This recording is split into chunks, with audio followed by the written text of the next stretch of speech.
Ils font l'objet de convoitises, de collections, de marchés internationaux et de fascination dans le monde entier. Certains sont légendaires, iconiques, d'autres plutôt oubliés. Si certains restent dans l'histoire par leur beauté, ou d'autres grâce aux résultats mémorables de leurs propriétaires, beaucoup sont marquants au niveau symbolique. Qu'ils fassent référence à des litiges territoriaux, à une époque historique que le pays veut oublier, ou encore à une idéologie portée par l'équipe, ils sont indéniablement liés à la politique. Il s'agit bien évidemment des maillots de football.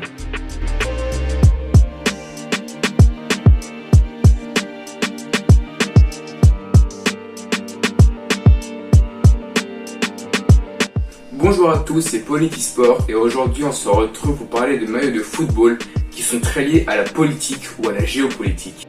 Et on commence sans plus tarder avec le maillot de l'équipe nationale ukrainienne fait par Joma pour l'Euro 2020. En effet, comme vous l'avez peut-être remarqué, on peut voir sur le polyester du maillot le territoire ukrainien en léger relief. Problème, cette carte inclut la Crimée, une région en litige avec la Russie depuis 2014.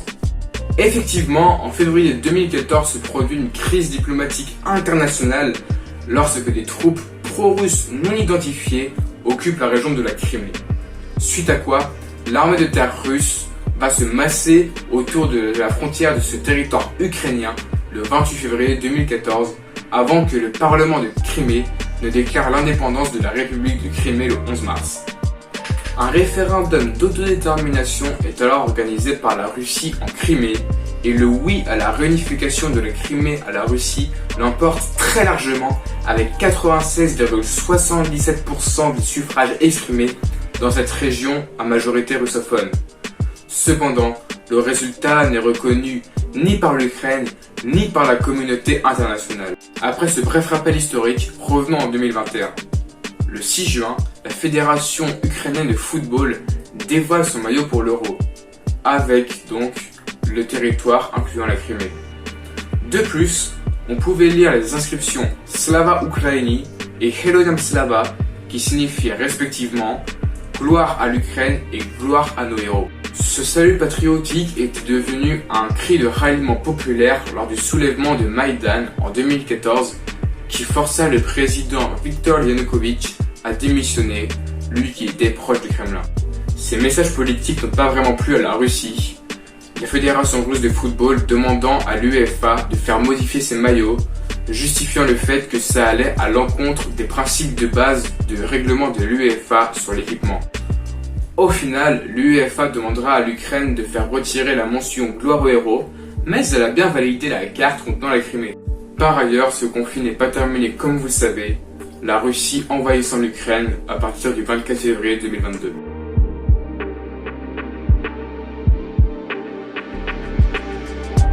Le deuxième maillot dont nous allons parler aujourd'hui est celui de la Roja Española pour la Coupe du Monde 2018. Même si ce maillot paraît anodin à première vue, comme pour celui de l'Ukraine, on remarque trois bandes jaunes, violettes et rouges traversant le maillot de l'épaule droite jusqu'au short. Ce maillot était une sorte d'hommage à la Roja de la Coupe du Monde 1994 qui s'était hissée jusqu'au quart de finale.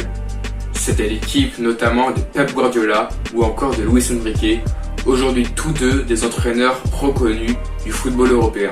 Sur le maillot de 2018 figurent donc les trois bandes qui rappellent les trois couleurs du drapeau de la Seconde République espagnole qui dura de 1931 à 1939 avant d'être brisé par le général fasciste Francisco Franco qui prit le pouvoir après 3 ans de guerre civile de 1936 à 1939 où l'armée nationaliste de Franco l'a emporté sur l'armée républicaine.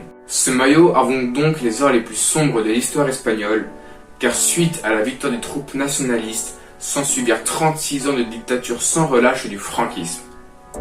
Les supporters ont appelé au retrait du maillot, ce qui n'a pas eu lieu. Selon l'équipementier allemand Adidas, ce design représente la rapidité, l'énergie et le style du football associé au maillot national espagnol. Pour autant, c'est bien cette énergie dont les joueurs espagnols auront manqué lors de la 8e de finale de la Coupe du Monde face à la Russie. En effet, après un match nul 1 partout, les joueurs espagnols vont perdre au tir au but dans un match qu'ils auront dominé en ayant une possession énorme, mais sans jamais trouver la faille.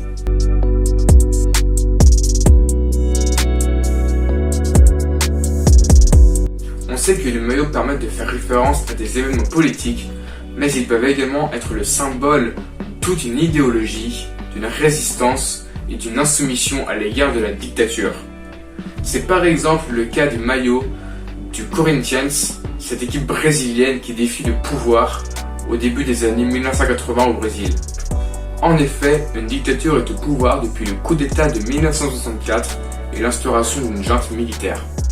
17 ans plus tard, en 1981, le club de Corinthians décide de nommer, après une mauvaise saison sportive, le directeur sportif Adilson Monteiro Alves. Ce sociologue de 35 ans, opposant farouche au régime durant sa jeunesse, va mettre les joueurs au centre du projet du club. Ils vont désormais décider eux-mêmes des aspects les concernant, comme le choix du coach, le choix du titulaire ou encore le recrutement. Le tout dans un contexte où les dirigeants du club étaient corrompus et étaient au service du pouvoir, et où 70% des joueurs gagnaient moins que le salaire minimum. Avec notamment la légende Socrates, cette équipe était le porte-voix de la démocratie au Brésil et un affront à la dictature. Ils décident de nommer leur mouvement la démocratie corinthienne. Ainsi, ils arborent un maillot floqué Democracia Corintiana, émaillé de fausses taches de sang représentant celles des opposants au régime. Alors en perte de vitesse, la dictature autorise des élections démocratiques en 1982 à Sao Paulo, la ville du Corinthians. Ainsi, l'élection du gouverneur de Sao Paulo est donc la première élection démocratique depuis 1964. Les joueurs du Corinthians vont alors arborer un maillot floqué pour inciter les citoyens à aller voter. Après déjà 2 victoires en 1979 et en 1982, le Corinthians se présente en 1983 à la finale du championnat de football de Sao Paulo. Et cette fois, ils vont rentrer sur le terrain avec une banderole où il y a écrit « Gagner ou perdre, mais toujours avec de la démocratie ». Cette équipe est devenue iconique non seulement grâce au fait qu'elle fut un des symboles de l'élan démocratique qui gagnait le Brésil au début des années 80, mais également par son jeu léché et très offensif qui a permis d'attirer un nouveau public qui lui aussi fut séduit par les idées politiques et idéologiques portées par les Corinthians. Malgré la disparition de cet état d'esprit avec le départ des leaders historiques du mouvement, notamment Socrates en 1984, et le retour de la démocratie brésilienne en 1985, ce qui fait que la démocratie corinthienne n'avait plus de raison d'exister, cette équipe restera iconique et toujours dans l'histoire pour avoir osé se révolter et protester face à la dictature.